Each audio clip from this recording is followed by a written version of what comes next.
У Рахмона что совсем крышу снесло. Досмотрите это видео до конца, и вы узнаете, что теперь таджики террористы. Подписывайтесь на наше обновление и будете в курсе всех последних и важных событий.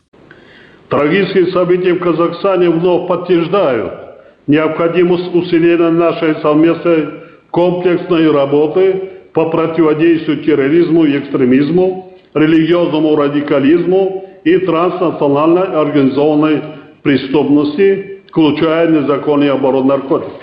Президент Таджикистана Эмомали Рахмон в рамках онлайн-саммита ОДКБ обратил внимание стран-участниц на угрозы, которые исходят от исламистов в странах Центральной Азии. По его словам, сегодня в государствах региона образуются опасные ячейки террористов. «Я неоднократно обращал внимание на наличие в наших странах спящих ячеек. Их вербовки не прекращались ни на один день», — уточнил Рахмон. По мнению таджикского лидера, все это усиливает нестабильность внутри государства.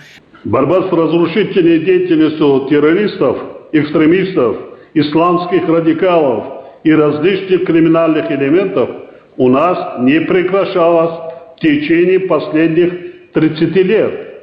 И мы хорошо знаем, какую угрозу для нашей безопасности представляют эти силы. В этом плане особую угрозу безопасности представляют течение салафия и ваххабизм. Их последователи составляют костяк ИГИЛа. К сожалению, тенденция попадания трудовых мигрантов в течение исламистов не уменьшается, подчеркнул Рахмон. А вы разделяете такие опасения президента? Свои ответы напишите нам, пожалуйста, в комментарии. Я неоднократно обращал ваше внимание на наличие в наших странах спящих ячеек международного терроризма, экстремизма и религиозного радикализма. Он также отметил, что в Таджикистане усиленно борются с агитационной активностью исламистов. По его мнению, нужно взять под контроль выезд молодежи и граждан на религиозное образование за рубеж, откуда те возвращаются завербованными. Рахмон подчеркнул, что трагические события в Казахстане вновь подтверждают, что необходимо усилить комплексную работу в борьбе против терроризма и экстремизма. «Мы хорошо знаем, какую угрозу безопасности представляют эти силы», — добавил президент. Кроме того, Рахмон предупредил, что сейчас на территории Афганистана усиливаются боевики ИГИЛ.